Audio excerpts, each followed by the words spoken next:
अध्याय 5 श्लोक 3 बघतोय आपण.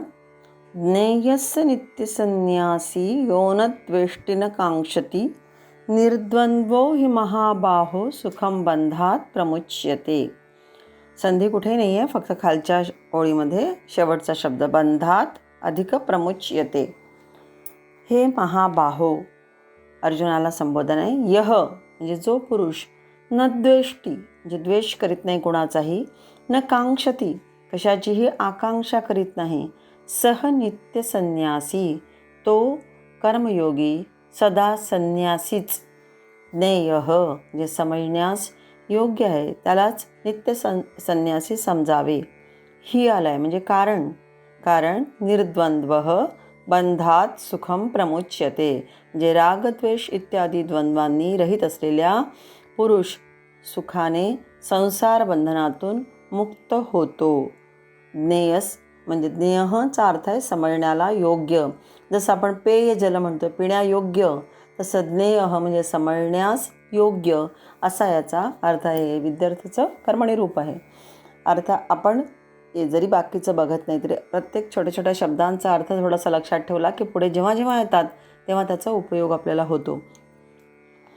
अर्थ बघूया की हा नित्य संन्यासी कसा आहे. हे अर्थ बघितला आपण. आणखीन थोडं डिटेलमध्ये की इथे महाबाहो जे संबोधन केलेलं आहे तर गीतेचा संन्यास कसा आहे, गुण जे क्वालिटी बघणारा आहे. सगळं काही सोडून संन्यास घेणारा या मार्गात टिकेलच असं नाही. म्हणून गीता जीवनाचा सिद्धांत समजवते. आपल्या लक्षावरून दृष्टी दूर व्हायला नको, स्थिर राहणे. आपल्या परिस्थितीनुसार रुचीनुसार तुम्ही तुमच्या लक्षापासून दूर राहणे किंवा मधूनच बाजूला होणे हेही नको असं गीता समजावते. सामान्य व्यक्ती काय जीवनातील द्वंद्वामध्ये नेहमी फसत असतो.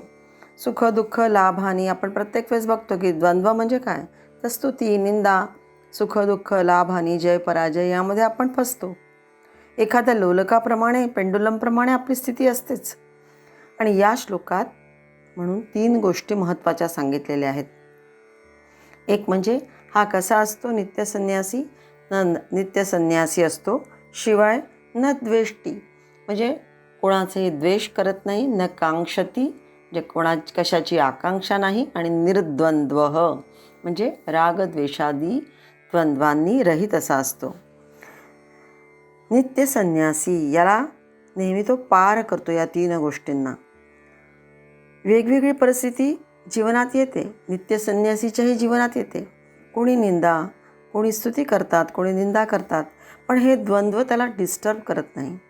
जसं आपण फिल्म बघायला जातो त्यामध्ये काय असतं, एखादा काही प्रसंग हसवणारा असतो, काही एखाद्या ठिकाणी करुणरससुद्धा असतो. दोन्ही अनुभव आपण पडद्यावर घेत असतो, त्यात रस घेत असतो. अगदी करुणरस आला की आपल्या डोळ्यात पाणीसुद्धा कधी कधी येतं, पण बाहेर पडताच त्यात आपण गुंतत नाही. माहीत आहे की हे सगळं पडद्यावरचं क्षणिक आहे, सत्य नाही आहे, पण म्हणजे आपण निर्लेप असतो. तसा हा नित्य संन्यासी जीवनातील प्रत्येक परिस्थितीला अलिप्त होऊन स्वीकारतो. जणू जीवन हा एक रंगमंच आहे आणि त्यात आपण करतोय ती भूमिका आहे, त्या वठवून हळूच बाहेर पडायचं हे तो जाणतो. न द्वेष्टी आपल्याला माहिती आहे की ज्ञानेश्वर महाराज, तुकाराम महाराज, मीराबाई, नरसिंह मेहता असे कितीतरी थोर पुरुष अनुकूलता येताच आपल्या मार्गापासून हटलेही नाहीत आणि प्रतिकूलता होते तरी हारलेही नाहीत. निर्द्वंद्व अशा स्थितीमध्ये राहणारे खरंच ते लोक असामान्य होते, युनिक आहेत. कोणी क्रोध केला तरी शांत राहून समोरच्याला हतबल करणे हा गुण या महापुरुषांमध्ये होता. त्यांच्या अशा आचरणाने दुष्ट व्यक्तीसुद्धा प्रभावित होऊन दुर्गुण विसरते. एक उदाहरण सांगते. भगवान गौतम बुद्ध अत्यंत शांत संयमी असं हे व्यक्तिमत्व. त्यांचीच गोष्ट वाचण्यात आलेली ती सांगते की कुठल्या गावामध्ये प्रवचन चालू होतं, रोज चालू होतं. त्यांना विरोध करणारेही खूप होते. गावातीलच विध्वंसक जे असतात ते रोज त्यांना विरोध करण्याचे वेगवेगळ्या प्रकारे प्रयत्न करायचे, पण ते साध्य होत नव्हतं. त्यांनी एका व्यक्तीला हुसकवलं आणि म्हणाले की जाऊन तू त्यांच्या प्रवचनामध्ये जाऊन त्यांना अद्वा बोल, अभद्र अभद्र असं त्यांना बोल, म्हणजे मग त्यांची शांती ढळेल. बघू काय होतं ते. हा क्रोधी हलक्या कानाचा, काही विचार न करता ताडताड जातो त्यांच्या प्रवचनामध्ये. आणि भगवान गौतम बुद्धांना प्रवचन चालू असतानाच मध्ये अभद्र अभद्र शब्दांनी त्यांची निंदा करतो. त्यांना वाटेल तसं बोलतो. तरीसुद्धा भगवान बुद्ध स्थिर शांत होते. तो म्हणाला, आम्ही आपल्याला इतकं बोलतोय, आपण काहीच प्रतिक्रिया कसे देत नाही आहे. तावातावाने विचारतो त्यांना की काहीतरी बोला याच्यावर. ते म्हणाले की तू जी माझी निंदा करतोय तर स्वीकार करायचा की नाही हे माझ्या हातात आहे. कारण निंदा स्वीकारण्याची मर्जी माझी आहे. तो व्यक्ती म्हणतो असं का, त्याचं काय कारण. ते म्हणाले, याच्या आधी पण मी एका गावात प्रवचनाला गेलो होतो. मग आता मी तो विचारतो, म्हणतो की मी आता याचं काय करू, तुम्हाला तर मी इतकं बोललेलं आहे. ते म्हणाले, ते त्याचं तू ठरव, तू काय करायचं ते. कारण याच्या आधी मी ज्या गावात प्रवचनाला गेलो होतो तेथे एकाने मला मिठाईचा डबा आणला माझ्यासाठी. मी स्वीकार केला नाही. तो म्हणाला, मी काय करू या मिठाईचा आता. मी त्याला म्हणालो की घेऊन जा. तो ती मिठाई वापस घेऊन गेला. तसं या अभद्र शब्दांचं काय करायचं आहे, मी तर स्वीकारलेलं नाही आहे, त्याचं काय करायचं आहे तुझं तू ठरव. अत्यंत शांतपणे त्याला म्हणाले. त्यांचं ते वागणं बघून आणि चेहऱ्यावरचा स्थितप्रज्ञ भाव बघून तो दुराचारी माणूससुद्धा विस्मित झाला आणि त्यांच्या पायावर डोकं ठेवून अश्रू ढाळू लागला. म्हणाला, आपल्यासारख्या स्थितप्रज्ञाला मी उगाच दुखवलं. त्यालाच त्याचा पश्चात्ताप झाला. पुढे तो त्यांचा अनुयायी झाला. नित्य संन्यासी यांचं वागणं बोलणं हे असं असतं, शांत, सदा स्थिर, समोरच्यालाही प्रभावित करणारं, द्वंद्वातीत असतं. दुसरं म्हटलं नद्वेष्टी. नद्वेष्टी म्हणजे कोणाचाही ते द्वेष करीत नाहीत. संसार विषम आहे, विषमता असतेच संसारामध्ये. अगदी घनिष्ठातील घनिष्ठ संबंध असेल तरीसुद्धा तिथे विषमता येतेच. कसं, तर उदाहरणाने बघू. पिता आहे, पितांना आपल्या 15 वर्षाच्या मुलासाठी काहीतरी सुंदर सुंदर पुस्तकं आणेल, कारण त्याचं ज्ञान वाढवायचं आहे त्यांना, म्हणून चांगल्यासाठी करतात आहे. 10 वर्षाचाच मुलगा असेल आणखीन एक, तर त्याच्यासाठी उत्तम क्रिएटिव्ह असं खेळणं आणेल, त्यातून त्याचं ज्ञान वाढेल. पुस्तकांमध्ये त्याला रस नाही आहे म्हणून त्याला याच्यात रस आहे, त्याच्यात त्याला आनंद मिळतो. आणि 5 वर्षाच्या मुलासाठी एक छोटंसं वेगळं खेळणं आणेल, त्याला खाऊ आणेल, चॉकलेट आणेल, काय आणेल ते आणेल. म्हणजे काय इथे पित्याचं प्रेम कमी असतं का तिघांच्याही बाबतीत? विषमता दिसतेच आहे वस्तूंमध्ये, परंतु प्रेम कमी नाही. तसंच आई 15 वर्षाच्या मुलासाठी आपलं थोडंसं जास्तीचं जेवण ठेवेल. 6 पोळ्या आहेत, आणखी वेगळा आहार आहे त्याचा, कारण त्याला तो पचवू शकतो, त्याच्यासाठी गरज आहे ती. 10 वर्षाच्या मुलासाठी 4 पोळ्या ठेवेल, आणखीन वेगळे पदार्थ ठेवेल. इथे जरी विषमता दिसते, लहान मुलासाठी आणखीन थोडंसं ठेवेल, कमी ठेवेल दोघांपेक्षा. म्हणून तिघांमध्ये जी विषमता आहे देण्यामध्ये, जेवण देण्यामध्ये, ती जरी विषमता दिसत असली तरी प्रेमात कमी नाही आहे. कारण त्यांच्या आहारानुसार, त्यांच्या शक्तीनुसार ती त्यांचं जेवण करते आहे आणि वयानुसार त्यांना योग्य आहार देते आहे.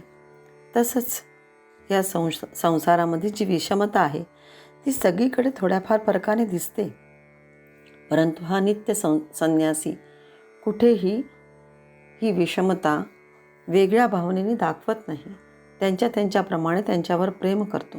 भगवंतसुद्धा आपण बघतोच ना, भगवंताजवळसुद्धा विषमता नाही, समानताच आहे. मग प्रश्न पडतो की मग कंस, रावण, शिशुपाल, आणखी कितीतरी लोकांचा वध भगवंताने केला, म्हणजे ही विषमताच झाली ना. तर मोक्ष त्यांना दिला, ही विषमताच झाली ना. तर नाही, जरी हे दैत्य होते तरी यांना मोक्ष कसा, हे दुष्ट प्रवृत्तीचे होते तरी यांना मोक्ष कसा मिळाला. तर यातून हेच उत्तर आहे की द्वेष करता करता सुद्धा यांनी चिंतन भगवंताचंच केलं आणि जो भगवंताचं नित्य चिंतन करतो, कुठल्याही मार्गाने का असेना चिंतन करतो, आणि प्रभू आपोआपच त्याच्या समीप असतो, जवळ असतो आणि आपोआप त्याला मुक्ती देतो. कुठेही इथे त्यांच्याही बाबतीत द्वेष नाही, भगवंताजवळ विषमता नाही.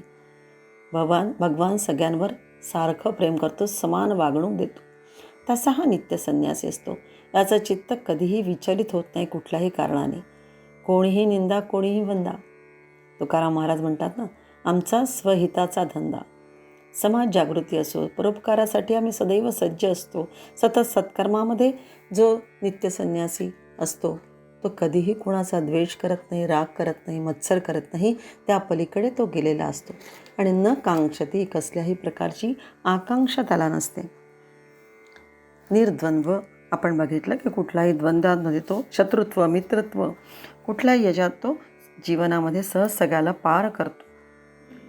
संन्यासीच्या आधी जो नित्य शब्द लावलेला आहे, कारण आपण सामान्य थोडा वेळ कोणाचा द्वेष करणार नाही किंवा कोणावर प्रेम करू. थोडा वेळ असतं आपलं. काही काळानंतर जर एखादं काही वेगळं परिस्थिती झाली तर लगेच आपण त्याला रिॲक्ट होतो,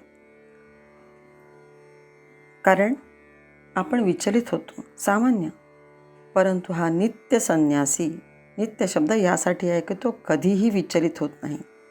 भोगेच्छाही आपल्या काही काळ कमी होतात, पण समोर काही दिसलं की लगेच त्या वाढतात, उचंबळून येतात. पण नित्य राहणं आपल्यासाठी कठीण असतं. पण हा कर्मयोगी, हा कर्मसन्यासी मात्र नेहमी त्या बाबतीत नित्य असतो. त्या सगळ्यांना पार करून गेलेला असतो. सम्यक योग्य प्रकारे ज्याने आपल्या फलाचा सगळ्याचा त्याग केला आहे आणि निष्काम कर्म जो करतो आहे तो नित्य संन्यासी समज. कारण कर्मयोगासाठी वाईटाचा त्याग करणे जेवढं आवश्यक तेवढंच चांगल्या आचरणाची आवश्यकता त्याला नाही आहे. शब्द लक्षात घ्या की जेवढं वाईटाचा त्याग करणं त्याच्यासाठी आवश्यक आहे तेवढं चांगल्या आचरणाची आवश्यकता नाही आहे. कारण वाईटाचा त्याग केल्याने आपोआपच विश्वाचं हित होतं. चांगल्याचे आचरण केवळ स्वतःचेच नाही तर समाजाचे हित होत असतं आपोआपच. म्हणजे वाईटाचा त्याग केला की आपोआपच समाज त्याच्याकडे वेगळ्या भावनेने बघतो. हा वाईट नाही आहे, उत्तम आचरणच याचं आहे. वाईटाचा त्याग केल्याने संपूर्ण विश्वसुद्धा सुखी होतं. जसं आतंकवादी आहेत, नक्षलवादी आहेत, दहशतवादी आहेत, साऱ्या विश्वाला थरारून सोडतात आपल्या वाईट आचरणाने. त्यांचाही हा कर्मयोगच आहे. कामावर त्यांची निष्ठा आहेच. नक्षलवादी बरेचदा सावकार श्रीमंताच्या विरोधात लढतात. पाकिस्तानी आपले वर्चस्व असावे म्हणून देशभक्त बनतात, पण दुसऱ्यांना छळून, मारून, खून करून दहशत पसरवतात. हा त्यांचा कर्मयोग नव्हे, हा त्यांचा स्वार्थ आणि स्वार्थच असतो. भगवंत म्हणतात, हे महाबाहो, सर्वांची सेवा करण्याचे सामर्थ्य तुझ्या हातात आहे. असा तू बलवान आहेस, अपेक्षारहित आहेस, द्वंद्वातीत होत. तू कर्मयोगी हो आणि तुझ्या समर्थ बाहूंनी, स्थिर विचारांनी युद्ध करून स्वतःबरोबर इतरांचंही कल्याण कर.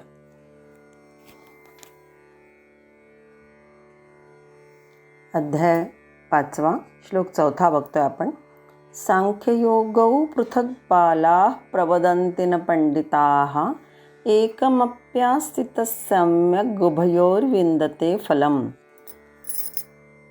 खालच्या ओळीमध्ये संधी आहे एकम अपि अधिक आस्थितः.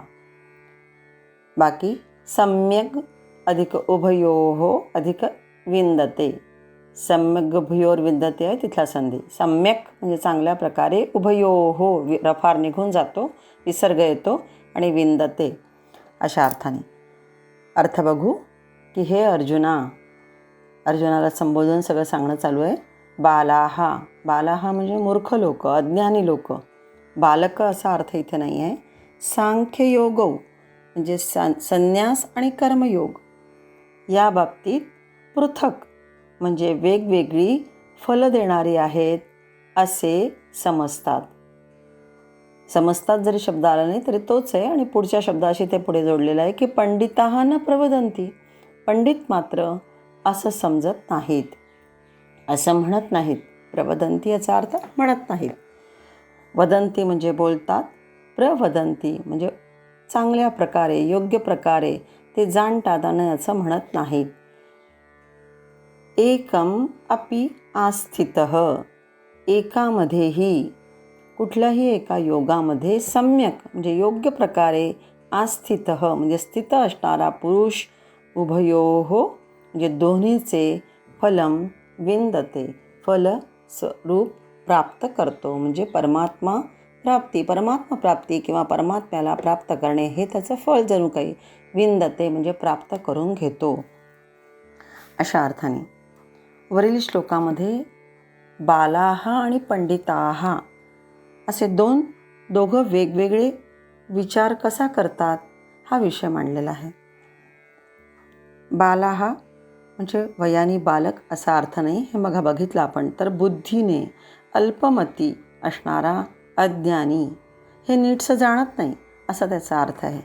आणि पंडिताः म्हणजे पंडा विद्यते यस्मिन् सह पंडिताः असं म्हणतात. म्हणजे प्रज्ञा, उत्तम बुद्धी, ज्ञानी असा जो असतो तो पंडित. तो नुसता ज्ञानी नसतो, तर तो कसा असतो, ब्रह्मज्ञानाची ओढ असणारा आणि त्यानंतर ब्रह्मज्ञान प्राप्त करून घेणारा सुद्धा होऊ शकतो. जे सांख्ययोगाला योग्य रीतीने जाणतात तो पंडित, असा पंडिताचा अर्थ आहे. दोन्हीमध्ये कर्मयोग आणि ज्ञानयोगात स्थिर राहून उभयोः फलम विंदते म्हणजे दोन्ही फलं प्राप्त करता येतात. कुठल्याही एका योगामध्ये सुद्धा योग्य प्रकारे आस्थितः म्हणजे स्थित असणारा असा हा. सांख्ययोगौ या 2 पदांनी जेव्हा सारखं महत्त्व असतं असं, त्यावेळेस ही दोन्ही पदं अशा पद्धतीने वापरली जातात. द्वंद्व समास इथे आलेला आहे. दोन्ही पदं कशी आहेत, प्रधान आहेत. द्वंद्व समासामध्ये दोन्ही पदं नेहमी समान असतात. म्हणजे सांख्ययोगसुद्धा प्रधान आहे आणि कर्मयोग, योग म्हणजे नुसतं योग म्हटलं आहे त्यालाच कर्मयोग असं म्हणतात. कर्मयोग हे दोन्ही कसे आहेत, श्रेष्ठ आहेत. हे दुसऱ्या श्लोकात पण सांगितलं आहे भगवंताने. दोन्हीमध्येही भेद नाहीच, कारण मार्ग जरी वेगळे तरी लक्ष्य एकच आहे. जसे काही अध्यात्म क्षेत्रामध्ये ज्ञानाचं महत्त्व आहे, कर्माला तुच्छ म्हणतात काही जण, त्यापेक्षा भक्ती करा असं म्हणतात. कोण ज्ञानाच्या मागे जाईल, ते गहन ज्ञान, ते कर्म निव्वळ हमाली मजुरी असं मानणारे सुद्धा काही असतात. त्यापेक्षा हरिहरी म्हणा, जप माळा करा, गळ्यात माळा घाला आणि भक्त राहा, तो मार्ग सोपा असं काही जण समजतात. म्हणजे विशालतेमध्ये न रमता संकीर्णतेमध्ये सीमित राहणं ही बालिशता आहे. अर्थात भक्त बालिश आहे असा त्याचा अर्थ नव्हे. कुठलाही भक्त तोही ज्ञानाकडेच जातो, ज्ञान प्रेमाने त्या मार्गाकडेच जातो. भक्ती मार्गाला कमी लेखलेला आहे असं नव्हे. पण आपण सामान्य लोक काय करतो, फक्त या पद्धतीने विचार करत असतो.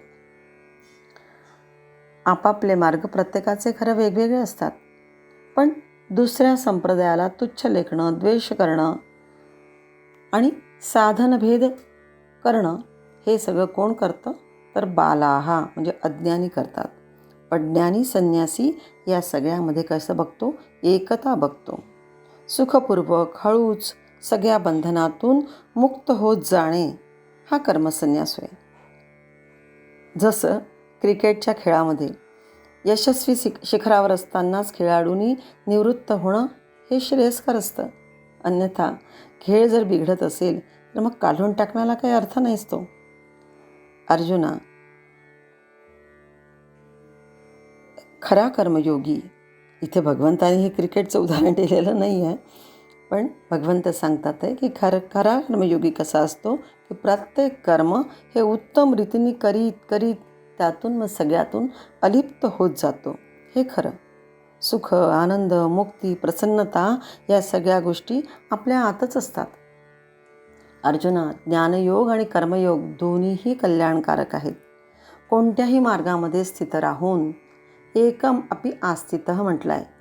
कोणत्याही मार्गात सम्यक, पण कसं, तर योग्य प्रकारे सम्यक राहिलं, स्थिर राहिलं, स्थित राहिलं तर उभयोः फलम विंदते, दोन्हीचंही जे एक फळ आहे परमात्मा प्राप्ती, ती मिळवू शकतो.